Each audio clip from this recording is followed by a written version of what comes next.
السلام علیکم ورحمۃ اللہ۔ میرا بیٹا، ماحول اتنا مقدر ہو چکا ہے، یعنی ماحول میں اتنا تقدر آ چکا ہے کہ اس روشنی کو رونما کرنا آسان کام نہیں ہے۔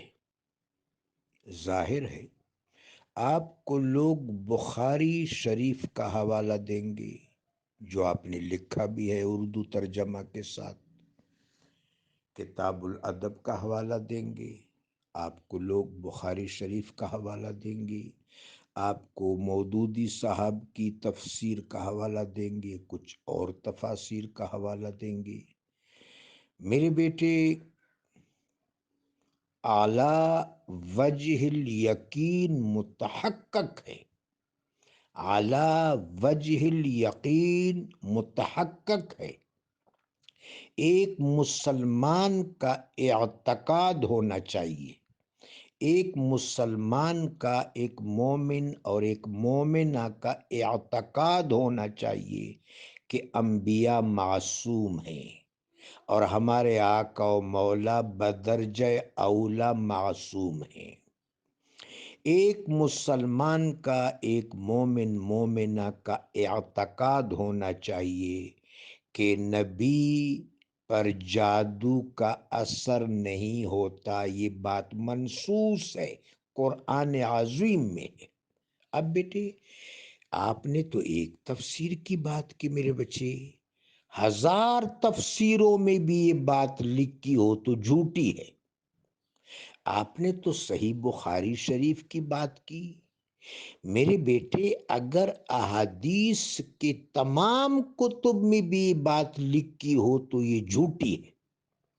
جب ایک بات سرشت کے اعتبار سے جھوٹی ہے تو میری بچی وہ جہاں بھی لکھی ہے وہ قابل قدر، قابل لحاظ، قابل اعتنا اور قابل غور نہیں ہے۔ میرے بچے، ہمارا تعلق اللہ اور اللہ کے رسول سے ہے کہ بخاری سے یا کسی تفسیر سے؟ اور یہ بات درست نہیں ہے کہ بخاری شریف میں تمام روایات موثوق نہیں۔ عبد الرحمن ابن جوزی نے 154 روایات کی صراحت کے ساتھ نشاندہی کی ہے کہ وہ الموضوعات الکبیر ہے، بہت بڑا جھوٹ ہے، وہ جھوٹی روایات صحیح بخاری کی۔ ٹھیک ہے بیٹا، خبر واحد تو بہت زیادہ ہے۔ اچھا میرا بچہ، ام المومنین حضرت عائشہ صدیقہ ہماری ماں بہت مظلوم خاتون ہے، ہماری ماں مظلوم خاتون ہے۔ ان پر لوگوں نے، منافقین نے بہتان لگائے، اللہ تبارک و تعالیٰ نے ان کی تطہیر کا اعلان فرمایا، ان کی عصمت کا اعلان فرمایا، ان کی پاکیزگی کا اعلان فرمایا۔ بعد میں لوگوں نے حضرت ماں جی کو یرغمال بنا کر سیدنا علی علیہ السلام کے مقابلے میں کھڑا کیا، یہ بھی بڑا ظلم۔ تیسرے نمبر پر لوگوں نے حضرت ماں جی سے جھوٹ منسوب کر کے اس امت پر بڑا ظلم کیا۔ حضرت ماں جی 3 حوالوں سے مظلومہ ہیں بیٹا۔ حضرت ماں جی پر بہتان لگائے گئے، یہ ظلم۔ حضرت ماں جی کو یرغمال بنا کر سیدنا علی علیہ السلام اور اہل بیت اطہار کے مقابلے میں لوگ لے گئے، یہ دوسرا بڑا ظلم۔ تیسرا بڑا ظلم کہ آپ سے جھوٹ منسوب کیا گیا، وہ جھوٹ کتابوں میں پھیلایا گیا تاکہ لوگوں کو یقین ہو جائے کہ رسول اللہ کی گھر والی جب یہ بات کہتی ہے پھر تو صحیح ہوگی۔ یہ امت پر بڑا ظلم ہے اور آج ہم اس ظلم کی وجہ سے مظلوم ہیں اور ظلم کا شکار ہیں۔ میرے بچے، 2 باتیں، صرف 2 باتیں آپ اپنے دروس میں کہہ دیا کریں۔ پہلی بات کہ کافر کیا کہتے تھے؟ ان تتبعون الا رجلا مسحورا۔ یہ قرآن کی آیت ہے، نص قطعی ہے بیٹا، یہ تو حدیث نہیں ہے نا، یہ تو بخاری نہیں ہے، یہ تو مودودی صاحب کی یا کسی اور صاحب کی تفسیر نہیں ہے، یہ تو اللہ کا کلام ہے۔ کہ کافر یہ کہتے ہیں کہ صحابہ اکرام سے کہتے ہیں کہ تم اس شخص کی پیروی کرتے ہو جن پر جادو ہوا ہے، جن پر جادو کا اثر ہوا ہے، جو مسحور ہے، جو جادو کے اثر کے نیچے ہے، جو جادو کے اثر کے تلے ہے، جو جادو سے زیر اثر ہے۔ یہ تو کافروں کا عقیدہ ہے بیٹا، یہ مسلمان کا عقیدہ تو نہیں ہے۔ ان تتبعون الا رجلا مسحورا۔ اس کے بعد میرے بیٹے، میرے آقا تو تمام انبیاء کے سردار ہیں، موسیٰ علیہ السلام کی بھی سردار ہیں، سید الانبیاء والرسل۔ میرے بچے،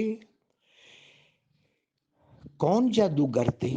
مکہ شریف والے جادوگر نہیں تھے، مدینہ شریف کے نہیں، حجاز کے نہیں، لبید کی بیٹیاں نہیں۔ لبید کی بیٹیوں کو کتنا ایک جادو آتا ہوگا۔ سحار علیم۔ جس وقت بیٹے آپ ذرا قرآن کو دیکھیں نا کہ یہ عقیدہ کن کا ہو سکتا ہے؟ یہ جو نبی کو ساحر کہتے ہیں، نبی کو مسحور کہتے ہیں، یہ مشرب کن کا ہے؟ یہ مسلمان کا ہو سکتا ہے؟ وہ کیا فرعون کے عمائدین سلطنت کیا کہہ رہے تھے؟ ان ھذان لساحران یریدان ان یخرجاکم من ارضکم ویذھبا بطریقتکم المثلی۔ عمائدین سلطنت فرعون کا بھی یہ اعلان ہے، فرعون کا بھی اعلان ہے، کیا؟ ان ھذان لساحران، یہ دونوں بھائی نعوذ باللہ جادوگر ہیں۔ کون؟ ہارون علیہ السلام، موسیٰ علیہ السلام، یریدان ان یخرجاکم من ارضکم، یہ ارادہ رکھتے ہیں کہ اس زمین سے، مصر کی سرزمین سے تم کو بے دخل کر دے، وَيَذْهَبَا بِطَرِيقَتِكُمُ الْمُثْلَى، اور تمہارے طریقوں کو پامال کر دے، اپنے طریقے نافذ کر دے۔ اب تجویز یہ ہوا کہ سحار علیم لائے جائیں، مصر کے ہر بڑے شہر سے سحار۔ میرے بچے ذرا غور کرو، قرآن نے ساحر نہیں کہا، سحار علیم، یعنی سحر کے علم میں، سحر کے اس نیگیٹو علم میں وہ انتہا کو پہنچ چکے تھے، وہ لوگ تھے، ان کو بلایا گیا۔ 7 تھے، 70 تھے، بعض نے زیادہ تعداد لکھی ہے، 70 تعداد پر قریب قریب مفسرین کا اتفاق ہے۔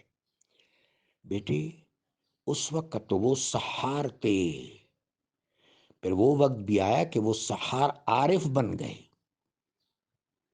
جب انہوں نے جادو کا مظاہرہ کیا، فَسَحَرُوا عَلَىٰ أَعْيُنِ النَّاسِ، ان کے جادو نے لوگوں کی آنکھوں کو مسحور کیا، فرعون کی آنکھوں کو بھی مسحور کیا۔